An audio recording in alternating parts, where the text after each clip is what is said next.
The Center for Educational Media and the College of Education at Middle Tennessee State University are proud to offer professional development to K-12 educators in Tennessee through our online video library. These videos are aligned with standards set by the Tennessee Department of Education. For more professional development videos, check out our website at cem.mtsu.edu.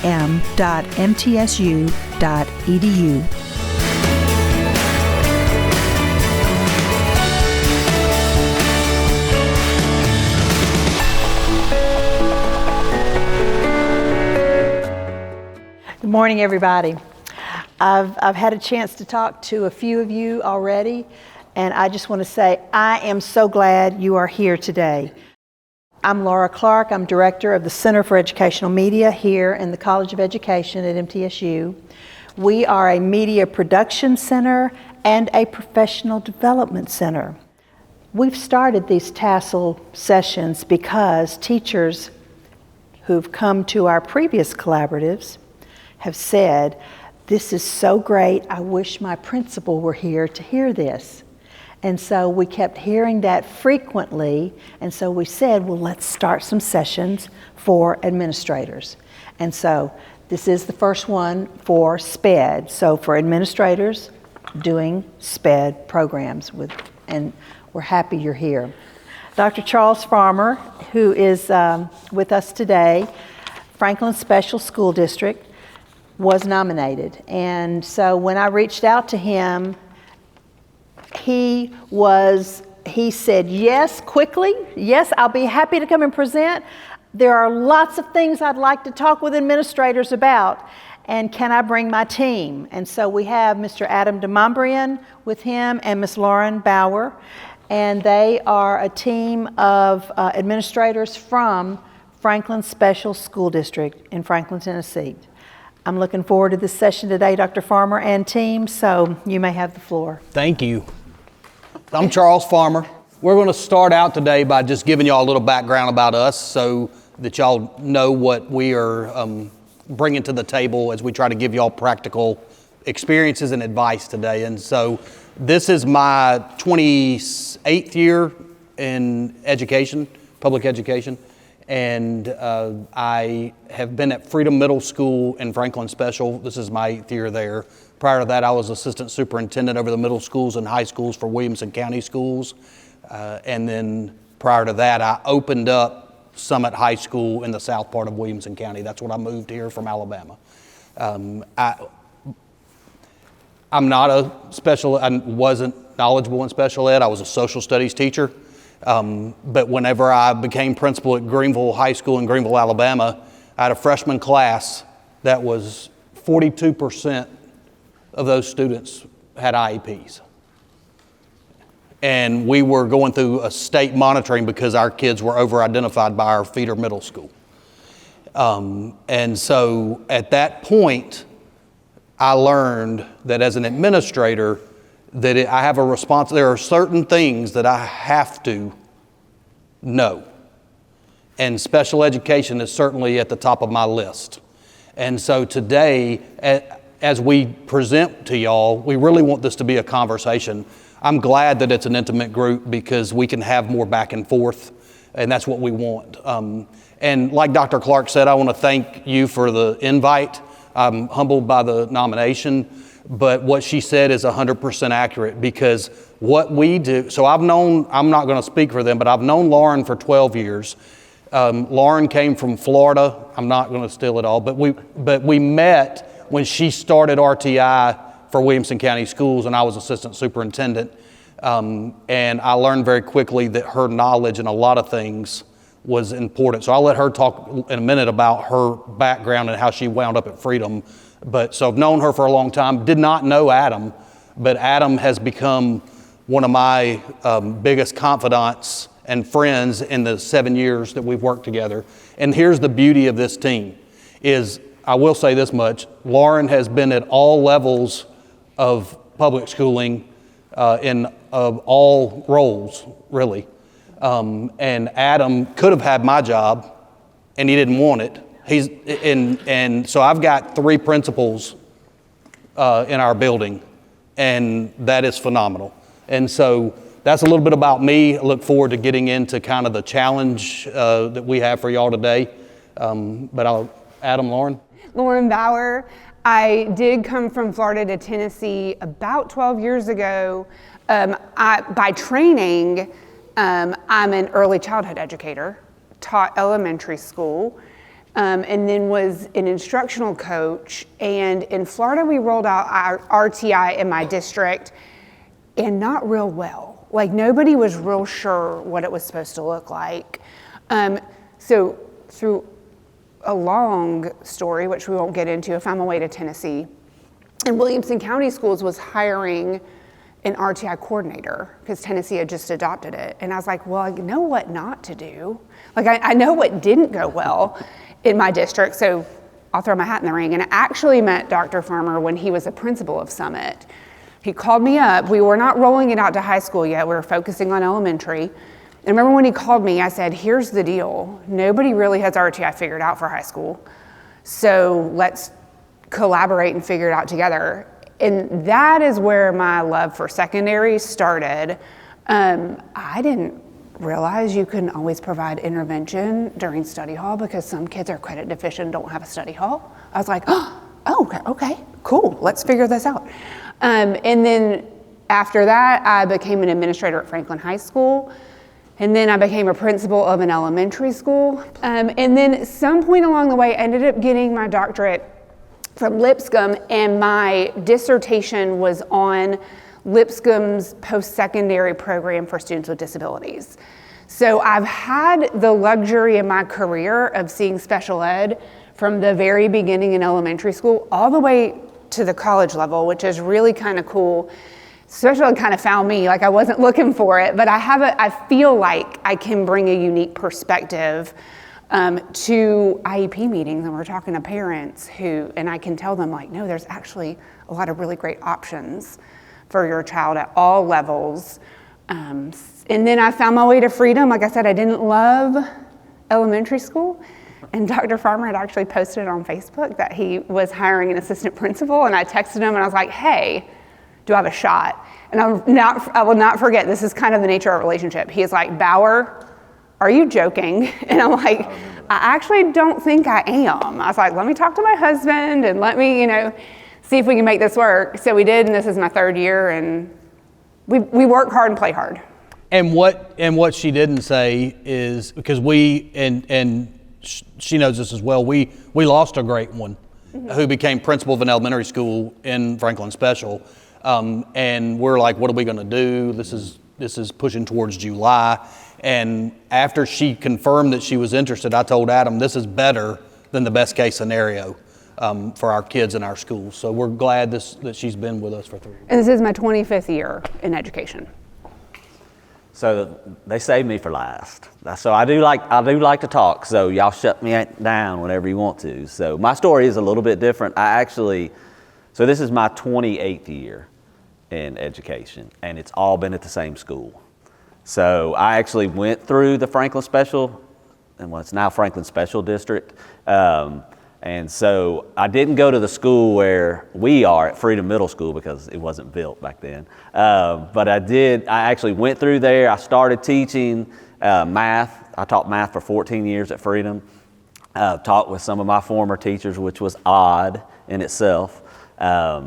Same as far as with special education, I would have inclusion classes, and really, I actually went to school here, which I never thought I'd be back presenting here. So when you learn, you take those classes, you learn a little bit about it, but you all know, you don't really know till you get in it, right? I mean, even the teachers, when we're having new teachers come to us now, like the practice and those folks who went through teaching programs, they're a step ahead of the ones who are not, that have come a different route, but you don't really know till you know. And just trying to even navigate it as a teacher through the special ed process was a lot, because you just don't know how it all works. And then you collaborate with the special ed teachers or the paraprofessionals that are there. So there's a lot to that piece of it. And so for 14 years I taught math. And then I got the assistant principal role at the same school, which was also, it had its own challenges because now my colleagues, I was their boss-ish, right? And so that, again, I could do a whole presentation on that too. So that was definitely interesting. So he says I could have had his job. I don't want his job. You know, I actually love the role I'm in as assistant principal. I get to, you know, it's different. You know, the kids I remember are the ones that are usually in my office a lot, right? So it's different, the relationships you're able to build with the students, but I love the fact that I still get to interact with students all the time. What I remember when I first started becoming an assistant principal, mine was not necessarily the SPED role that got me right off the bat, it was the 504s, right? The 504 plans, I was like, I don't even really know what this is. They really were starting to come, like I may have had like 5. Now I might have like 35. So that was a whole new role for me that really I still am our 504 coordinator at the school. But yeah, I think for us, what I love about what we do is, you all know, it's different every day. But you know, even in the IEP meetings, how different is each one, right? Depending on the parents, depending on the actual special ed teacher you have in there, even the teachers that you have, so the teams themselves, and we'll talk a lot about that. But for me, you know, people ask, well, man, you got 28 years in, when are you going to retire? And you know, part of me is like, oh, I could do it in 2 years, right? But then part of me, every morning when I get up, I still love it. There are days that I don't always love what's happening, but I love the fact that we get to impact kids every day. You know, when I start to think about, man, I don't know about this, and then like a parent will reach out, or a student will reach out, a former student, and say how they impacted your life. I mean, does it get any better than that? I mean, really, at the end of the day, when I talk to teachers about when they're down and out, it's like, man, you know, we don't make a whole lot of money, but the impact we have on kids, I mean, it just, I don't know, I could preach about that all day long. But yeah, for me, being at that school for 28 years, it's interesting because now the parents were my former students, which makes it easy as an assistant principal when they do something ridiculous, and I say, well, they're acting just like you did. So that makes it a little bit easier. And he says that because he also went to school with the grandparents. Yeah. And so and I think now, you were not supposed to mention that. the luxury. Well, you got 3 beautiful grandkids. I do. I have 3 grandkids. But I think the luxury of that, and again, you'll probably hear me say it ad nauseum today, is we're a team. Like, shared leadership is important to all 3 of us, and the confidence that I have in them, we have in each other. We call Adam the mayor for what he's talking about now. Like, he'll talk to anybody, anytime. He'll tell people like it is because he's had relationships for more than 30 years with these families, and it is amazing what our team is able to bring to the table together. And we're fortunate because we have and all of this will not get lost on it never gets lost on us. Our resources in our district are like none other. And so we have, I'm going to kind of transition into a little bit of our demographics before, and then you want to ask them where they're, okay. So our school, we're 7th and 8th grade. And we have right now, after we had almost 600, but when COVID happened, we fluctuated between 500 and 525. And this year we're on the 500 end. And so we have 3 administrators in a school with, I mean, we know that's one of many benefits. And so you'll hear about that today when we talk about our special education team as well. Our students, people have this conception of Williamson County proper. Our school is not what people think of when they think of Williamson County schools. We're Franklin Special District, and so our students, we're a little bit over 50% white. We're about 27% Hispanic. We're about 17% African American. And then we have a few Asian and Indian students that kind of make up the rest of our students. We're a Title I school. Again, this is my 8th year there. I think we've been Title I school 6 of the 8 years. And what we all three tell people all the time is the beauty of our situation is we have internationally known people whose kids go to our school, and we have kids who don't know where they're getting supper tonight. And somehow they sit at the same lunch table and look very differently, and they make it work. And so to Adam's point about waking up and coming, for me, that's what gives me hope every day, that these young people get along. They do. And I hope today's message from us, y'all hear that in what we're going to talk about.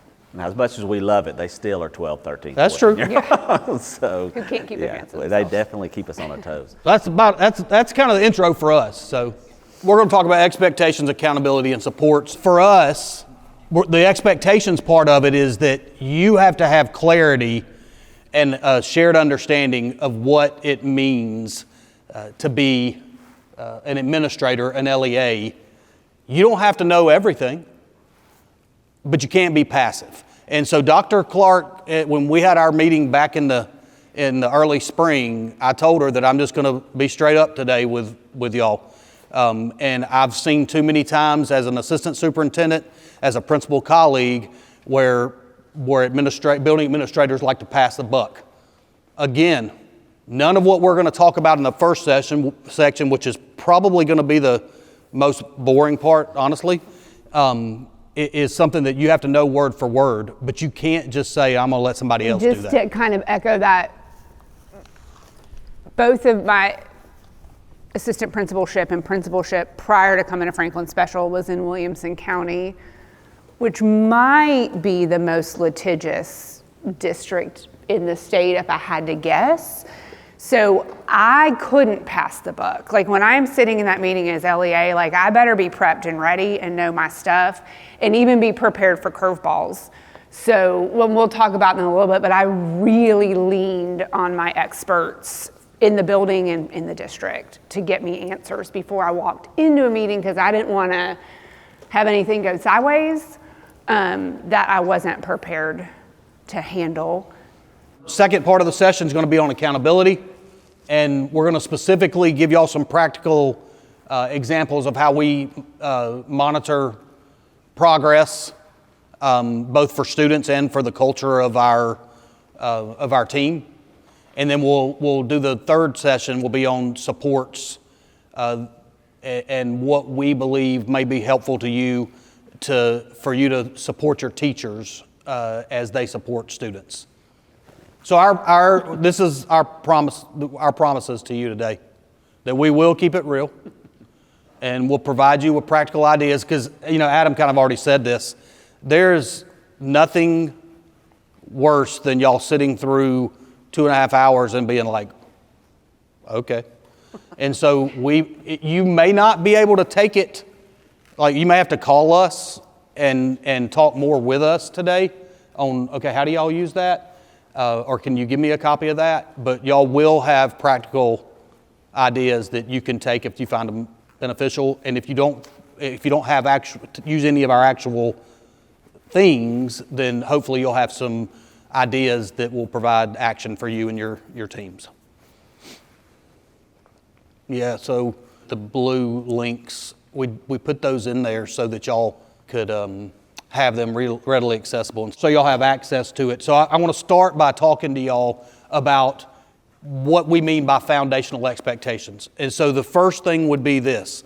I'm thinking from a building administrator standpoint. So if you're a district person, then it may be a way that you can coach up your principals if there's not a lot of coherence and organization. And so for us, when it comes to LEA situations, Adam's the 7th grade principal, and I'm going to have y'all talk more about the process in a minute, but I just want to give them the structure. And Lauren's the 8th grade principal. And so I'm the fallback guy. If they're double booked or they're off campus, then I fill in for either one of them, but they conduct grade level IEP meetings. And today, because of this presentation, I'm thinking in 7.25 years, one of the 3 administrators hasn't been the LEA. Today may be the second time. And so when that's, and I'm telling y'all, it may not be anybody in this room, but there's far too often where I know where principals say, let the counselor go be the LEA or whatever, or somebody in the building. And I'm just telling you, if that is happening in your district or your building, I would implore you to own this and be present, because at the end of the day, you're the decision maker. And part of that is these 3 bullets: understanding the eligibility and IEP process. It may be different for your school, and then your role as the LEA. So from a broad perspective, those links are state documents and federal documents. So if you don't know it, then you can access it. Y'all want to kind of talk about our process and what y'all feel like y'all need to know as y'all lead the IEP meetings? I feel like one of the most important things that was said to me as a building administrator from the district was know what we can do and what you can agree to. Because as an LEA, you're going to be the one that's put in the hot seat when people are throwing out ideas, and you know that your special education teacher is going to look to you when something gets thrown out there that we cannot actually do. Like, it might be great, and in a perfect world, I would love to give that to your child. However, can we actually do that as a district? Meaning, do we have the resources? Is it appropriate? You have to be comfortable saying no and being comfortable with what actually goes in the IEP document. And I've sat in meetings where people have gotten salty and not happy with me because I've said, that's not something we're gonna be able to put in the IEP. Let's try this. But that's the role. I mean, you have to do that because we can't be signing the district up, as you know, to send you all of these resources because you put it in an IEP, and it might not be the maybe least restrictive option for that child or whatever. So that's one of the things that I always kind of tie back to is like, what can we actually do that's reasonable and still appropriate? And balance, and again, I have the elementary through high school. So I feel like a lot of times in elementary, we're throwing everything at that child. And when I do a classroom observation and I see that one-on-one para, and all that one-on-one para is doing for the child is being a personal assistant that sharpens their pencil and turns a page, I'm like, I feel like your child can sharpen a pencil and turn a page. I think it'll be good for them because we're gonna move them on to high school. It will middle school and then high school, and these are things that they're gonna need to be able to do.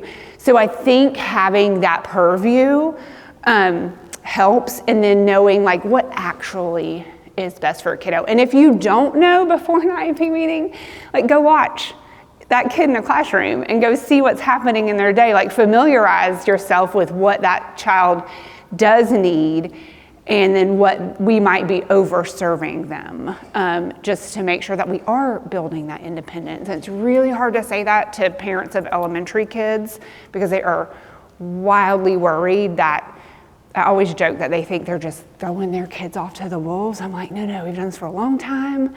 They will be great. They'll be, I promise you, the team knows what they're doing. But just keeping in mind, I feel like you get the uptick again in elementary right before you send them to middle school, because again, parents think they're being thrown to the wolves. And then I think one of the things I see, launching 8th graders to high school, and we do a great job bridging with our high school, but I think again, parents start to get worried about high school. And I'm like, I promise you, first of all, your kid does not usually want an adult checking in on them in high school. They get real funny about that. And what can they do as they grow more independent and become 15, 16, 17 years old?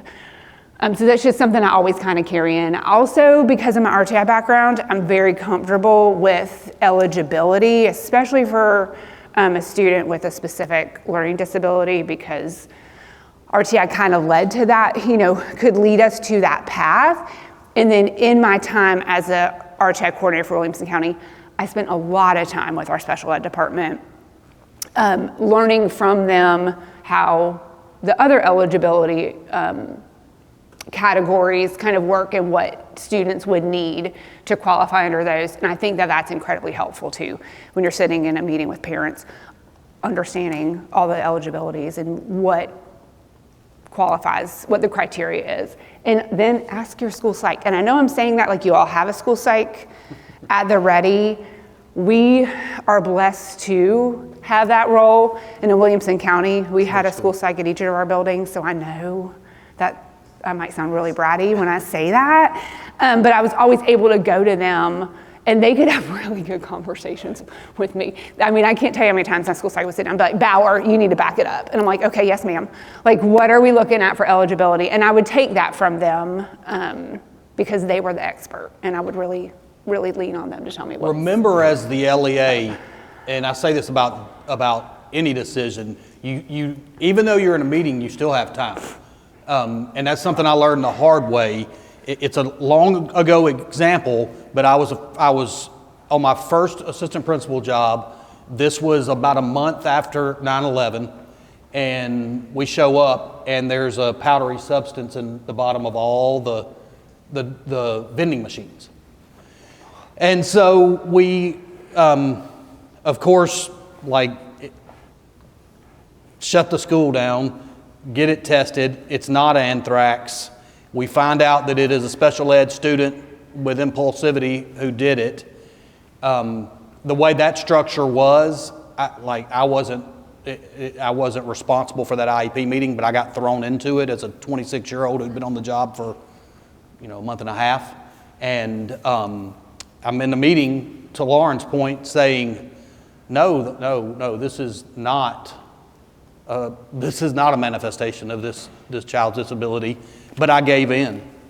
Instead of being the LEA and standing firm, and essentially that kid was not held to account because two things. I was uninformed, I was not knowledgeable, because Adam mentioned earlier, in my undergrad, I had one class, and it was an afterthought as a special education, as a gen ed teacher, had one class on special education. So I was not knowledgeable, and I panicked with time. And so there have been times since then, including filling in at Freedom, where I've said time out, like, we're stopping this meeting, and we will reconvene. No disrespect, but you're not going to sit here as an advocate and change the wording in the IEP of where teachers have given their view of the strengths and areas of improvement for a student. You're not changing their words. That's their perception. That's part of this process. So if we can't agree that that's part of what's going to happen, then we're just going to stop the meeting. And we did. And so I think, again, we're going to give these nuggets, and this first part on the PowerPoint, we want to talk and give y'all. That's the two nuggets I would give you related to being the LEA from a kind of a 30,000 foot view. Is you don't have to know everything, but know enough, or do like Lauren said, be willing to ask questions and find your information. And two, if something doesn't feel right, you got time.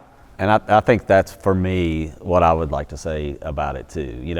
When I was talking about the classes, I have that one class, like you said, and when I first started going into IEP meetings, I had been in them as a role as a teacher, but I had not been one who has to actually sign my name as that LEA, and it makes a difference.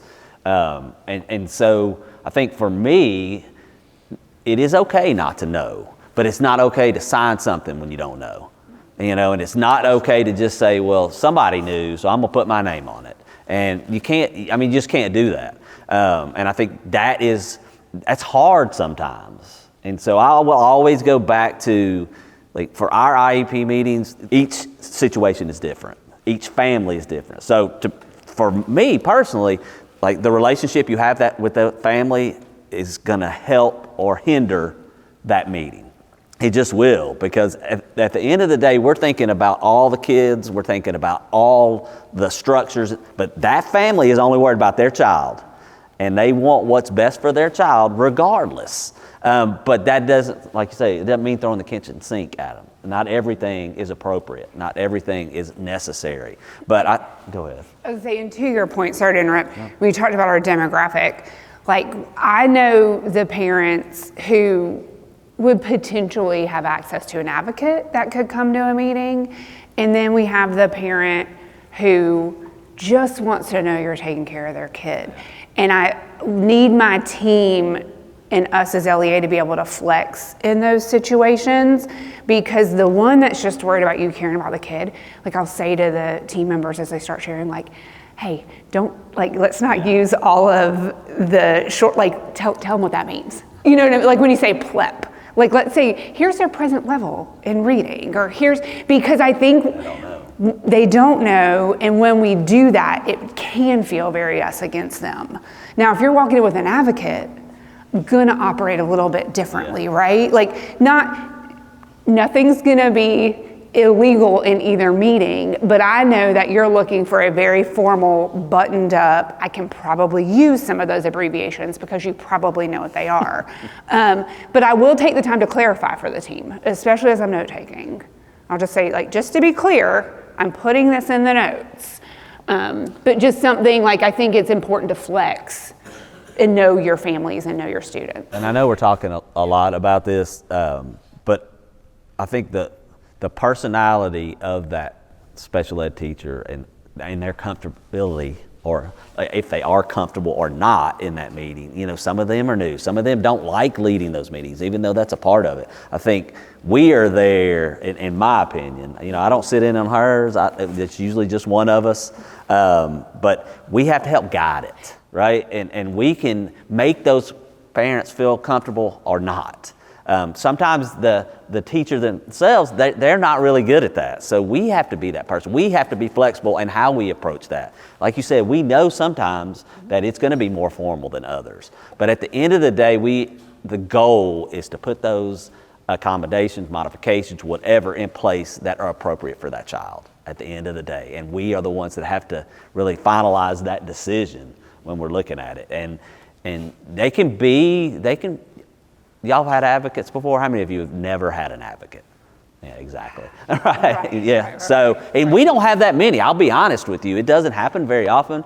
But you just know that you are going to have to be flexible, but you're also going to have to guide them. You're going to have to guide them, because I know I am not like the expert at special ed. But if I know that something, or if I don't know, then I'm not going to just do it. And for us to be able to ask either our special ed population director, or if we are talking to our school psych, whatever the case may be, you know, we want to ask somebody who has that knowledge. You know, we have to know a lot of things. You know, we wear about 800,000 hats, right? But my hat for special ed is I'm not the expert, so I'm going to ask the expert before I say, okay, that works. Do you have a question? So with the LEA role, thinking about the resource allocation responsibility there, what are those building level and also district level conversations for you all to prepare for those meetings? I think if we know, y'all know this happens. In the summer, you get a student enrolled and you get an IEP and you read the IEP and you're like, oh my God, what is happening, right? And you've never laid eyes on the child, and they have every service in the world. They have a one-on-one, and you know that your building might not, I mean, you've never seen the kid, right? We had one this year. The student came to us, but had spent last year abroad. And so the reevaluation never happened. And that should have been upped last school year while he was in another country. And when we looked at the IEP, I was like, okay, we haven't laid eyes on him. We obviously have to honor what was there, but like, let's see this student and see how he navigates. And of course, not a totally different kid, but a different kid showed up, and he didn't need everything that had been provided earlier. So that's part of it. Like, I think knowing the kid and having really good data from your special ed team. So when you walk into those meetings with parents and saying, I know your child has had one-on-one support since kindergarten, but here's what our data is showing, and we're showing that, they're not, the person's a glorified secretary. I wouldn't say it that way, but like your child really can navigate a classroom independently, and that's what we're trying to build. Having the data to show that. Another thing we do, y'all, don't cringe, but we ask when we give extended time for a TCAP, because now you got that 20%, which is usually great for most kids. We have the teachers that run our small groups note the time the kids finish. So when I walk into the IEP meeting, and all y'all probably do this, but we say to parents, like, they're not using it. Right. And now they're sitting there. And is that the best for them? Because we can put them back in a regular, like a gen ed testing group. And if they need that 20% time, your child's a great advocate for themselves. They can raise their hand. So just really, really good data, walking in and talking with parents and kind of showing them is super helpful. Now, again, I'm at the secondary level. Elementary is a little bit trickier. And that's, again, where I think that data has to come in, because we can also say, when we talk to your student about what's most helpful, this is what they thought was. Elementary, that's not always the case when they're younger, but so that's kind of been my experience with it. To clarify too, just for us, like our district's small, we have 8 schools. And so, we can pick up the phone and call our director or any of them, and they're going to be responsive right then. And because of the small. Well, so even in Williamson County, they were really good. If I had a situation I knew I was walking into where the parents were going to ask more than we thought was appropriate, I would ask them and say, hey, here's where we are. What do I need? What are you going to back me on? Because if the parents don't agree with me, they're going up the chain. Yeah. So that's what I'd always ask too, like, what are you going to back me on? And they were always really good at saying, like, no, that's not appropriate. Not with the data you're showing. Yeah, and to me, like, that is the person we're going to reach out to, is the director of special populations, because that's the one that's going to, at the end of the day, tell us, yes, you can, or no, you cannot. And she actually came. She's new to us, but she came from Williamson County in a different role. And most of the time when I'm saying things like that, it usually has to do with para support. Yeah, I'm not usually saying no when the SLP is saying, I need to see this student. No, your dad doesn't show that. That's not what I'm talking about. It's usually the over-serving with the para support is where I usually have to have a more difficult conversation with parents. And we, before we move on to this, for us too, we break our grades down differently. We have K4, or pre-K 4, and then we have an intermediate school that's 5, 6. And so sometimes I think the probably most difficult transition is from 4th to 5th. Because they went from somewhere they may have been there 6 years, and now they're going to this new, just unfamiliar, what am I walking into? And so a lot of that gets buffered out there, and then when they come from 6th to 7th, they've kind of seen what that looks like. As far as the IEPs, you all know, like, when they come from one elementary school and a different, like, people don't always write them the same. I think we all know that, right?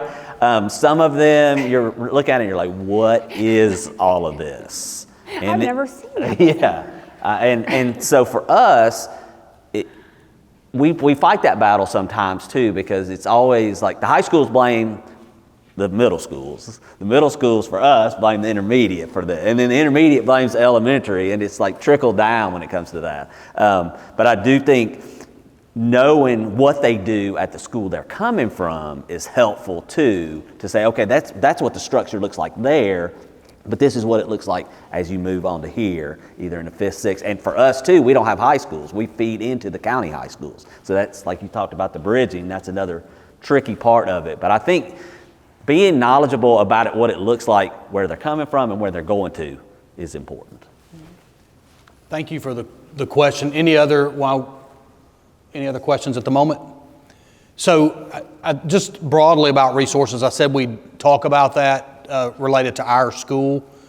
So we have 6 special education teachers, again, and one of those is a CDC classroom.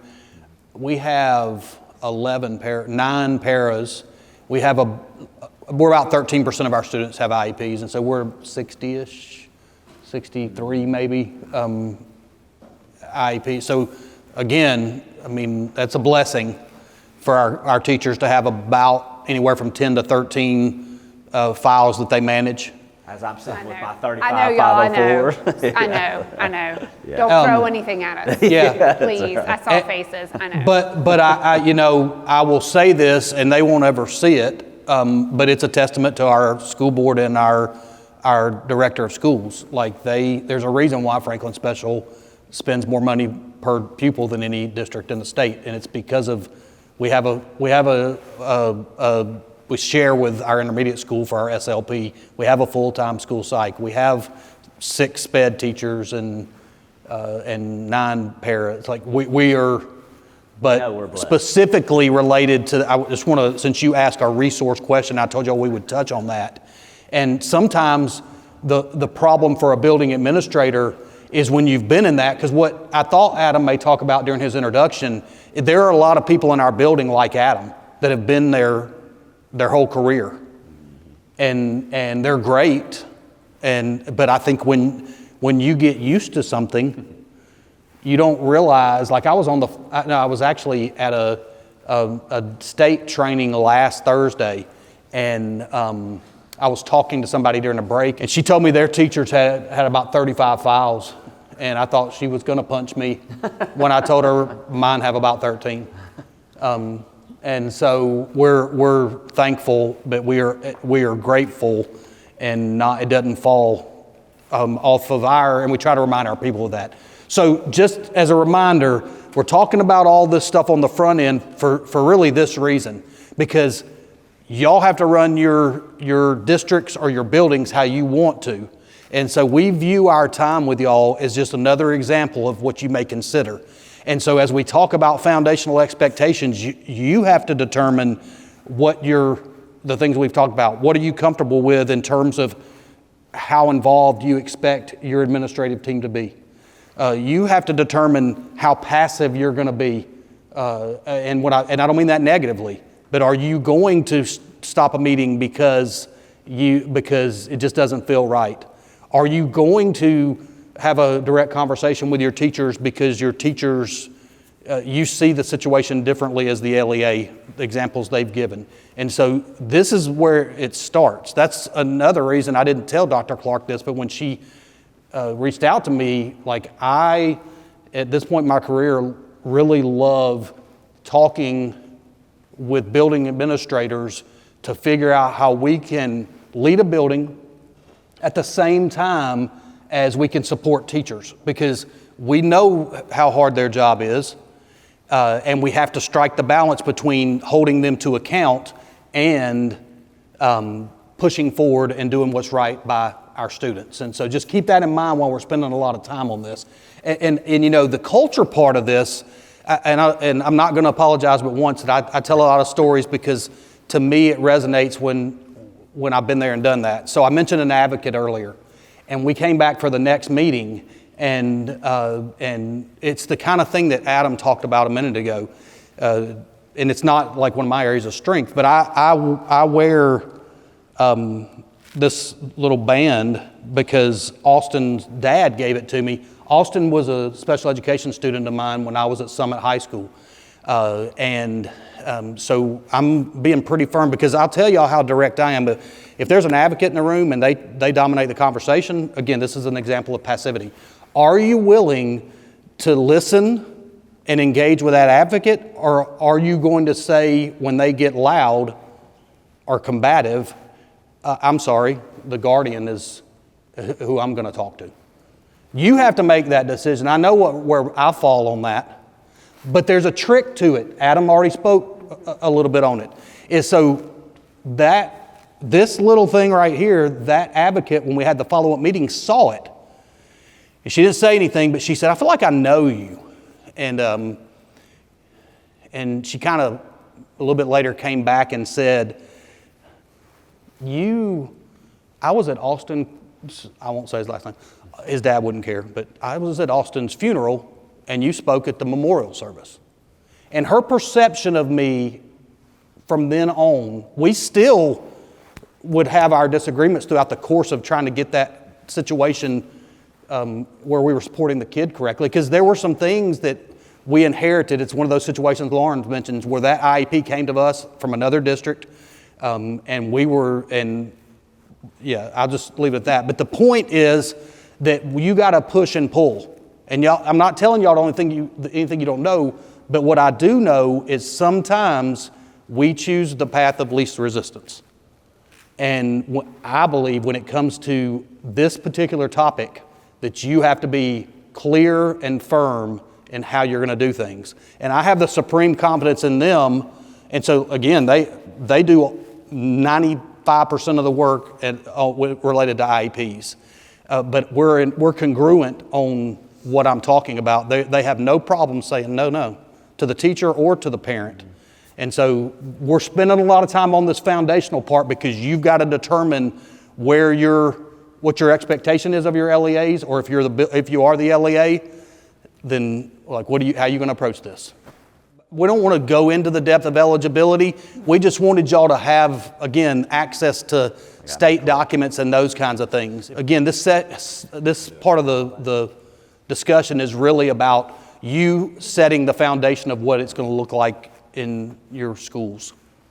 So that's just the paper copy of one of the links. So is that. And so I want y'all to be able to have ready access to some of these more formal things. We've already talked about, y'all know what your role is. I think when he talked about that with his bracelet and how that changed everything for that advocate, I think I'll talk about it probably 1,000 times, the relationships. Like, you build those relationships so when those tough conversations have to happen or those tough decisions have to happen, they're not as tough as they might be.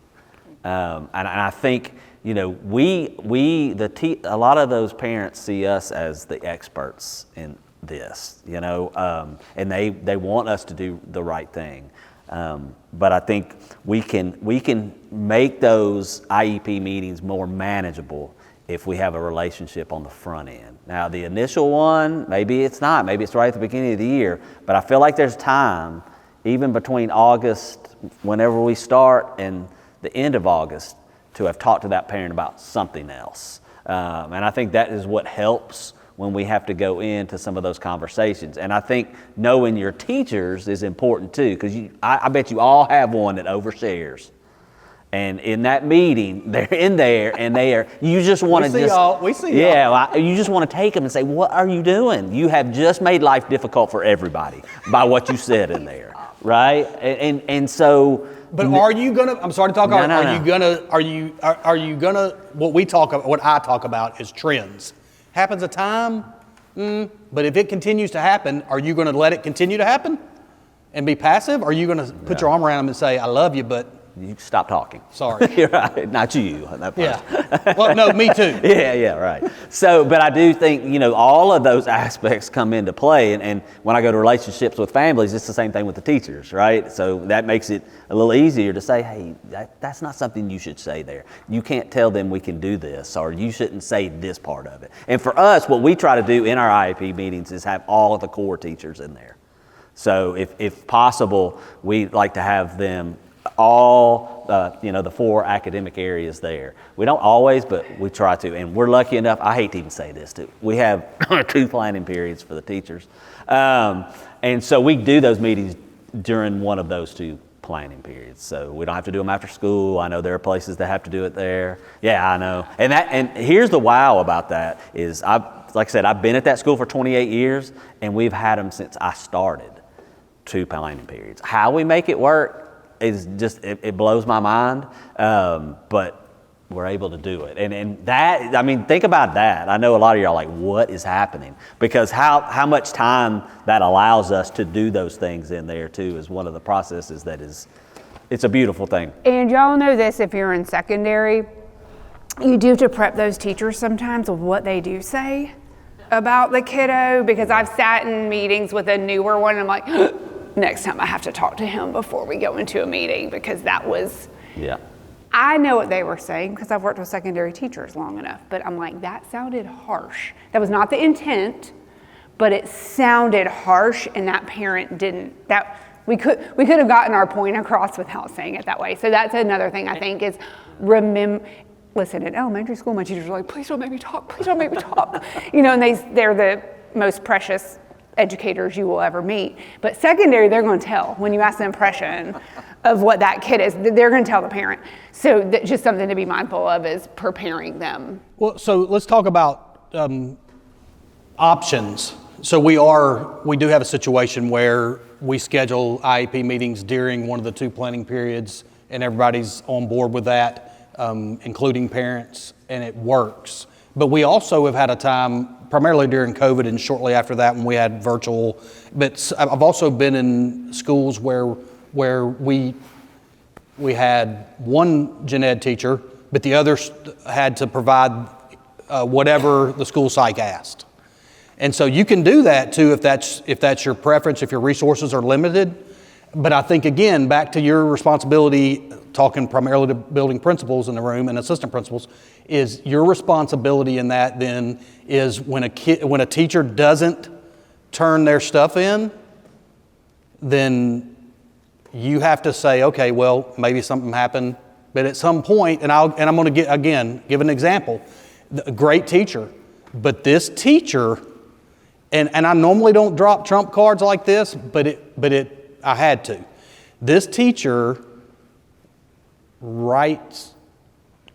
she only writes kids up for being tardy. And pretty much. Yeah. And this has been probably 3 years ago. The funny thing is she doesn't write a lot of tardies up, I don't think, as much as she used to, and I don't even remember the percentage. But so at the school psych at the time comes to me and says, this teacher is not turning in their paperwork. Again, this would have been back COVID 3 or 4 years ago. And then it happened again pretty quickly. And so I just went in her classroom and sat down and just said to her, hey, brought to my attention, like you're not turning your documentation in so that they have a picture of what you're seeing with a student on observations. And she immediately got defensive. And so that's when I pulled the trump card out and said, so let me get this right. I love you, but you've written however many, I was able to quote the numbers at the time. How many kids up for being tardy? And yet you're offended that I would come in and tell you need to do what you need to do? And it's not fun for me. And it took, she was going on maternity leave, and in January, that happened in about November. She didn't talk to me the rest of that semester, and then, she didn't talk to me till April. Yeah. But now, she knows I love her, and so long after that, we're good again. It's not fun, but it's what you signed up for. And so are you going to, when you have to make that decision, because I didn't want to do it, but when you had it 2 times in a week, you can't let that ride, because either I'm going to punish all teachers, I say that in air quotes, and make everybody come to the meetings, or we're going to have, which I'm not going to do, or we're going to have this process and everybody's going to follow it. Now, our teachers want to be there, and so that's why as soon as we felt comfortable post-COVID to go back, like Adam talked about, to allow them, for all teachers to be there and participate. So we talked about common planning. I hadn't brought much to the building, but the one thing that I feel like I brought was the professional learning community process. I am been steeped in that for a long time. And they were already doing some things like 2 plannings. And so we've just, over the years, been growing that. But sometimes related arts and special education gets lost in that. And so again, ad nauseum, it's your decision. I'm going to encourage you to make sure that your special education team gets at least similar. Sometimes it doesn't work perfectly. For example, our PLTs, as we call them, our core teams, they meet multiple times a week to go over their data and their planning and all those things. They get 2 plannings, but then they are required at least once a week to meet collaboratively. Oh, so this is even better. I thought I had the other one. So we've taken all the student names off, obviously, and we've even darkened the B column where our teachers' names are on there. And we're happy these are the kind of practical things we want y'all to take. And so they live in this more than me, so I need to step back and let them explain it to you. But this is something that we are happy for y'all to replicate if you want to. So we all... You also can't see, columns to this side have a link to their IEP and IEP at a glance. And that, for me, y'all, because if I get a quick question, I'm like, hold tight, let me go and look. For me, this is a tab that lives open. And again, what's super helpful before we go into an IEP meeting is to look at that other important information. Are those things that this student still needs moving forward? Or are they, things that are up for discussion as far as services go? But just incredibly helpful. It is. This is a game changer right here, to be able to have that one document to access all of those things. And like even for simple things like where are those staff? Because that's hard to keep up with that, right? The parapros are on there, the SPED teachers are on there. Yeah, we have worked it. So like Dr. Farmer said, all of our teachers, including our special ed teachers, have 2 planning periods a day. Our special ed department chair gets a third. It hurts every time we say it, doesn't it? I know. She gets a third planning period. I don't know if she took one this year, but she has the past couple years because she manages like the paperwork. But we did professional learning team check-ins this last couple weeks, and I went to the special ed team's check-in. They were tied up with something else. And I didn't even check. I just sat there and listened because I didn't want to interrupt the work they were doing, because we were talking about students, which is the point of the PLT meetings. And they were talking specifically about upcoming meetings, what SPED support was looking like for those students, any adjustments we thought we needed to make, anything we were hearing from teachers about students where they might need more support or where they might need less support. And I was like, okay, this is the work. Like I feel like we're doing the good work right now. Like I feel like we're doing what we need to be doing. They were talking about the student, not just in classrooms, but like the student data and what they were seeing. Yesterday, I observed one of our intervention times with our special ed teacher, who's the department chair. And I was like, okay.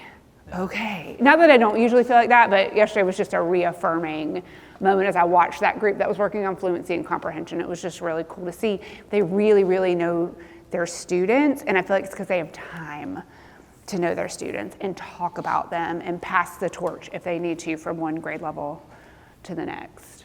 And during my time as RTI coordinator in Williamson County, one of the things when I worked with the special ed department there that they said that I thought was really brilliant was, when you look at a student and you look at their area of exceptionality and eligibility, there's parts of their day where they're not exceptional, right? Like you have to consider interaction. I can't tell you how many times I have a student with a pretty severe receptive language issue, and the teachers were having a fit because he was going out the wrong door for buses. They kept saying, we keep telling him he has to take a door at the sidewalk. And I was like, take a beat and a breath. He does not understand the words coming out of your mouth. Right. I was like, so the SLP and I got him. I think Dr. Farmer did too. We all are like, hey bud, this is I had to walk him. He got written a referral. And I was like, we're gonna delete that referral. I emailed the teachers and said hey, this is what's going on. I'm gonna help him. The SLP is gonna help him. But I just think it's important. Was there a question or comment? Are you using, at the meeting, a Google form to populate this so it automatically works for you? No, I said, the special ed director or department chair for us. I'm glad that you asked that, because yes. I meant to tell y'all too, when you all hear Dr. Bauer said that Ms. Crosby has 3 planning periods, we'll talk later towards the end of our presentation about some things related to that position. But what I want y'all to hear us say is it's a title only. And so she had extensive experience as a IEP coach in another state, and she was already a teacher on staff when we had to make a department head change. And so her bartering to us was, if I'm going to clean this up, then I've got to have a third planning period, and we'll revisit it every year. And that's been going on for 6 years because she does such phenomenal work. And so I meant to say that earlier when you mentioned it. So these are the kinds of things that our department chair does during that time. And so because we can't pay her more. And so we're willing to pull a little bit for her to get the expectations right amongst her team. A question. My question is, how do you have common planning period? Like, we don't have a school psych. Ours are all virtual. All 3 of ours are virtual. We don't have any OT or PT that actually work for us. They're all contract. So I can't ask them to stay after. I can't. And some of our OT, we have one OT that goes to every school in the county. We do have shared, like with OT, Yeah, our SLP. OT, yeah, please don't hear us say that. We share OT, We do. we share PT, we share SLP. We just have the school psych there. That's School psych is just full-time. us. And they meet, their planning period is first period. And I think that that's tremendously helpful because a lot of times the SLP and OT can plan to be there on the days. They meet about once a week commonly. The special ed team does. They don't meet as much commonly as our other departments do. The other thing I'll say about this spreadsheet, I'm the building scheduler. This is also, you're welcome. This is also hugely helpful because people ask, oh, can this kid be moved, or can we do this or that, or those sorts of things. And I'm like, no, here's why. And I have this to check and double check to make sure my thinking is right. I don't know if any of y'all schedule. I do schedule my special ed students first. So I reference about 12,000 things that people want to make a change. But this is so helpful, especially when I'm in the school year and I forget that I scheduled them specifically somewhere for a purpose. I can go back to this and be like, that's why. Now I remember why. We wanted to kind of talk through with y'all some of the academic expectations we have in our building. We're primarily an inclusion school, but we do some pull-out support. I observed a teacher doing that just the other day. And then we also have where students give up one of their related arts, and they have an extra dose. So they're in their academic class, but then they work with a special education teacher to reinforce the work that needs to be done.